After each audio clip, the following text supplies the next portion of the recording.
तो मैं ये कहने चाहता हूँ, ये सरकार केवल ईडी और सीबीआई को लेके सरकार चलाते हैं। मोदी जी का दो भाई ईडी और सीबीआई, ये सरकार में एक भी वर्ल्ड क्लास इकोनॉमिस्ट नहीं है। मैं भी 2021 डेढ़ साल तक एनडीए से अलग रहा, और एनडीए से जब मैं अलग रहा तो कहां कोई मेरे यहां सीबीआई ईडी पहुंची? मेरे यहां तो कोई सीबीआई ईडी नहीं पहुंची। अगर करिएगा भ्रष्टाचार तो फल तो मिलेगा ही उसका, कांटा तो गड़ेगा ही। महिला उत्कर्ष प्रतिष्ठान, इसको लेकर ईडी ने ये चार्ज दिया कि ये मनी लॉन्ड्रिंग का एक जरिया बन गया है, और उस ट्रस्ट को लेके जिस पर पहले ईडी कार्रवाई कर रही थी, जब वो शिंदे कैंप में उस सदस्य का शामिल हो जाता है तो ईडी का फाइल बंद। तो अगर आप स्कैम करेंगे तो हम आपको नहीं छोड़ेंगे। और अगर विपक्ष में हमारा ये हाल था, अब तो हमारे प्रधानमंत्री ईमानदार हैं, वो कभी नहीं छोड़ेंगे, आप जितना चिल्लाइए। अब जानते हैं बैंकिंग के बारे में बोल रहे हैं। बैंकिंग, अगर रघुराम राजन, वो रिजर्व बैंक के गवर्नर थे, वो पहले एसेट क्वालिटी रिव्यू किया था, वो नहीं करते तो बैंक डूब जाता। लेकिन रघुराम राजन को ये लोग टिकने नहीं दिया, क्योंकि वो नेक आदमी था। आज भी हिंडनबर्ग रिपोर्ट आया अदानी के बारे में, वो रिपोर्ट पर सेबी को रिपोर्ट देना था, लेकिन ये हिंडनबर्ग रिपोर्ट के बारे में कोई राय ये सरकार से नहीं आया। सर, इनके जमाने में ये डिफेंस डील की बात करते हैं, राफेल का खरीदने में क्या घोटाला हुआ, ये क्यों नहीं सरकार सामने लाते हैं, सामने बताते हैं। सर, ये शारदा चिट फंड के बारे में बोले हैं, तो मैं पूछता हूँ, हम लोग ये भी हमारा फिनांस कमेटी में चर्चा किया, हम एक तो रिपोर्ट दिया और कलेक्टिव इन्वेस्टमेंट की। सबसे बड़ा शारदा का बेनिफिशियरी जो था वो आज असम के चीफ मिनिस्टर है, मोदी जी का घनिष्ठ है। वहाँ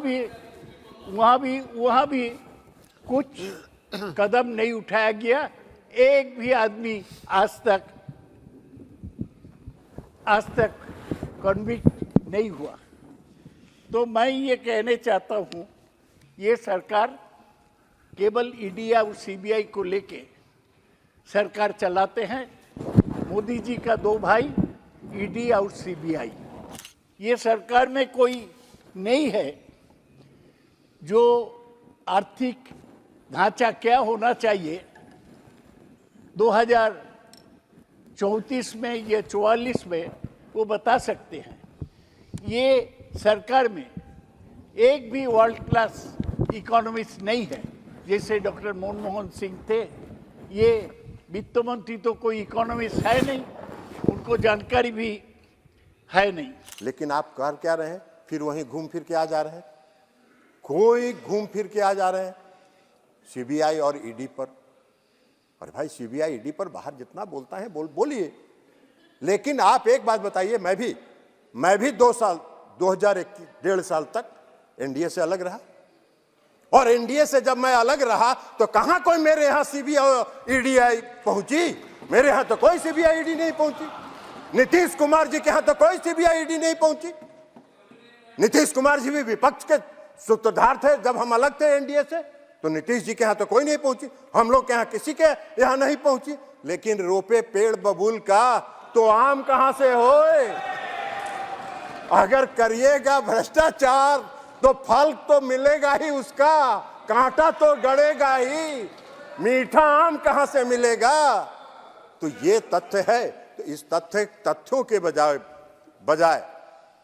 आप कह रहे हैं कि ये जो श्वेत पत्र आया है, ये श्वेत पत्र हमारी पूर्ववर्ती सरकार के इमेज को टार्निश करने के लिए लाया जा रहा है। काहे का किसी का इमेज टार्निश करके? जो तथ्य है, जो सही है, जो आंकड़े हैं, वो सदन के सामने और इस देश के सामने रखा गया है। तो इमेज इसमें कहां टार्निश हो रहा है? हाँ, अगर आपने कुकर्म किया है तो स्वाभाविक तौर पर आपको इमेज टार्निश होने का आपको लगेगा भ्रम, आप उसके भ्रम के शिकार हैं। लेकिन अगर आप भ्रम हैं तो उसका क्या किया जाएगा? कि किस प्रकार का आज भ्रष्टाचार आयुष्मान भारत में हो रहा है सर। आयुष्मान भारत में ऑडिट में लिखा गया कि लगभग 7.5 lakh beneficiaries have been registered with the same mobile number और कोई इन्वेस्टिगेशन नहीं। 7.5 lakh people have been registered with the same mobile number और ये सरकार सो रही है।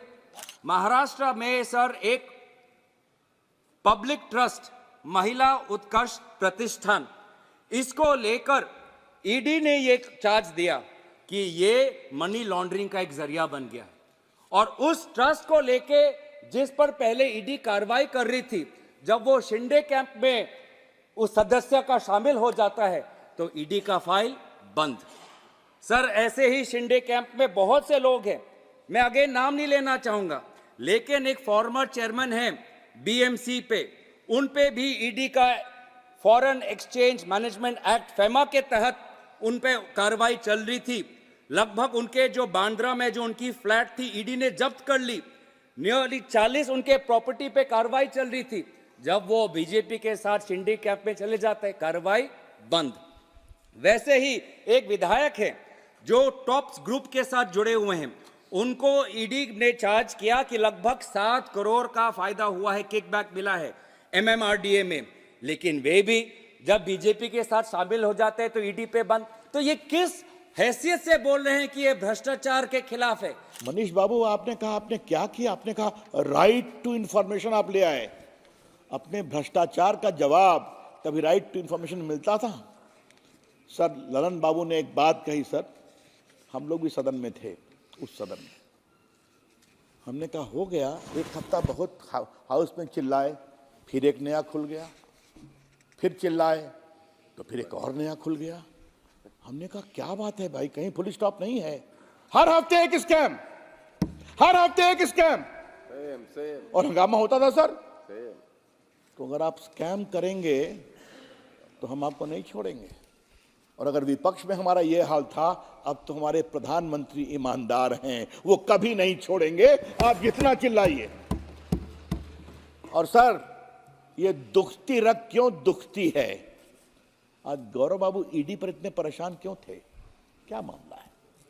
किसी को नहीं छोड़ा जाएगा, साफ सुन लीजिए आप, किसी का केस विड्रॉ नहीं किया गया है। अगर किसी को फंसाया नहीं जाएगा तो किसी को छोड़ा भी नहीं जाएगा।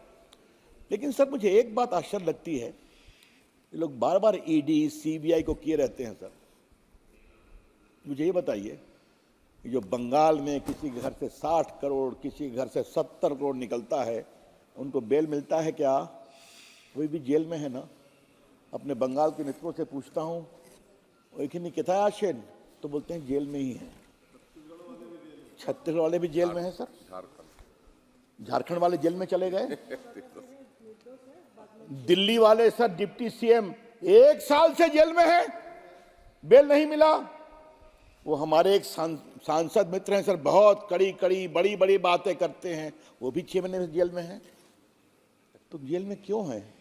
कोर्ट देख रहा है ना, हाई कोर्ट भी गए, सुप्रीम कोर्ट भी गए, क्योंकि अगर आप भ्रष्टाचार करेंगे तो आप फंसेंगे। कृपया करके ईडी को आप इस तरह से शाप देना बंद करिए, मैं इतना ही कहना चाहता हूं।